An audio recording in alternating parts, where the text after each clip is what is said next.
মহাভারত রাজশেখর বসু অনুদিত পর্ব ১ আদি পর্ব আস্তিক পর্বাধ্যায় ৯ জনমেজয়ের সর্পসত্র মন্ত্রীদের কাছে পিতার মৃত্যুবিবরণ শুনে জনমেজয় অত্যন্ত দুঃখে অশ্রুমোচন করতে লাগলেন। তারপর জলস্পর্শ করে বললেন যে দুরাত্মা তক্ষক আমার পিতার প্রাণহিংসা করেছে, তার উপর আমি প্রতিশোধ নেব। তিনি পুরোহিতদের প্রশ্ন করলেন, আপনারা এমন ক্রিয়া জানেন কি যাতে তক্ষককে সবান্ধবে প্রদীপ্ত অগ্নিতে নিক্ষেপ করা যায়?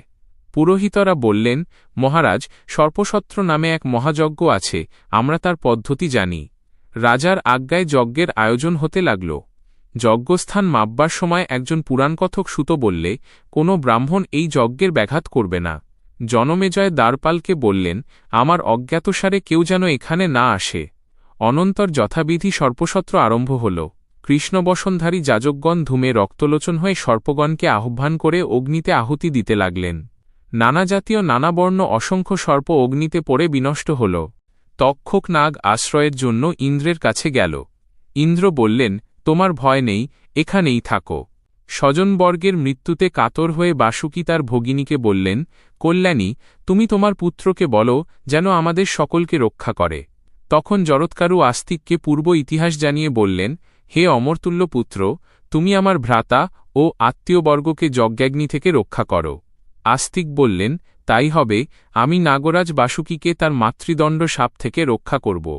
আস্তিক যজ্ঞস্থানে গেলেন, কিন্তু দ্বারপাল তাকে প্রবেশ করতে দিল না। তখন তিনি স্তুতি করতে লাগলেন, পরীক্ষিত পুত্র জনমেজয়, তুমি ভরতবংশের প্রধান, তোমার এই যজ্ঞ প্রয়াগে অনুষ্ঠিত চন্দ্র, বরুণ ও প্রজাপতির যজ্ঞের তুল্য, আমাদের প্রিয়জনের যেন মঙ্গল হয়। ইন্দ্রের শতযজ্ঞ, যমরতিদেব কুবের ও দাশরথী রামের যজ্ঞ এবং যুধিষ্ঠির কৃষ্ণদ্বৈপায়ন প্রভৃতির যজ্ঞ যেরূপ, তোমার এই যজ্ঞও সেই রূপ, আমাদের প্রিয়জনের যেন মঙ্গল হয়। তোমার তুল্য প্রজাপালক রাজা জীবলোকে নেই, তুমি বরুণ ও ধর্মরাজের তুল্য। তুমি যমের ন্যায় ধর্মজ্ঞ, কৃষ্ণের ন্যায় সর্বগুণ সম্পন্ন। আস্তিকের স্তুতি শুনে জনমেজয় বললেন, ইনি অল্পবয়স্ক হলেও বৃদ্ধের ন্যায় কথা বলছেন, একে বর দিতে চাই। রাজার সদস্যগণ বললেন, এই ব্রাহ্মণ সম্মান ও বড়লাভের যোগ্য, কিন্তু যাতে তক্ষক শীঘ্র আসে আগে সেই চেষ্টা করুন।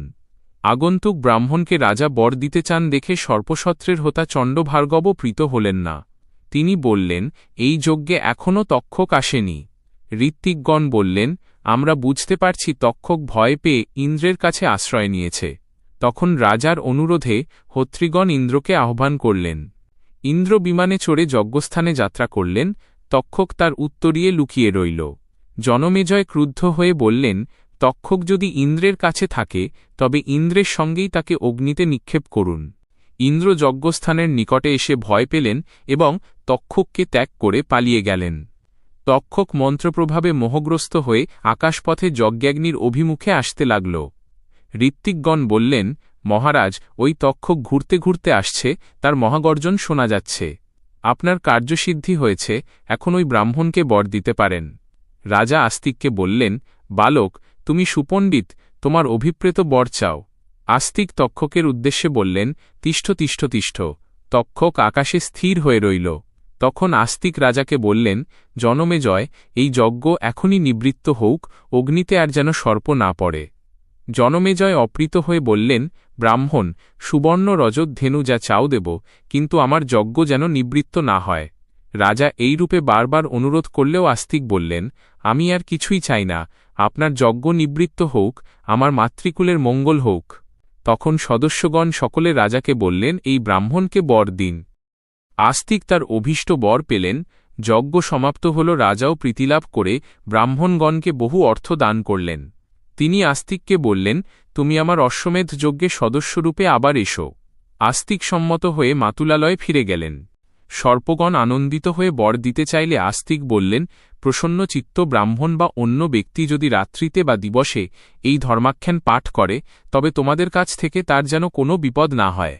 সর্পগণ প্রীত হয়ে বললে, ভাগিনেয়, আমরা তোমার কামনা পূর্ণ করব। হে মহাভাগ সর্পগণ, যিনি সর্পসত্রে তোমাদের রক্ষা করেছিলেন সেই আস্তিককে স্মরণ করছি, আমায় হিংসা করো না। সর্প, সরে যাও, তোমার ভালো হোক। মহাবিষ সর্প, চলে যাও। জনমেজয়ের যজ্ঞের পর আস্তিকের বাক্য স্মরণ করো। আস্তিকের কথায় যে সর্প নিবৃত্ত হয় না, তার মস্তক শিমুল ফলের ন্যায় শতধা বিদীর্ণ হয়।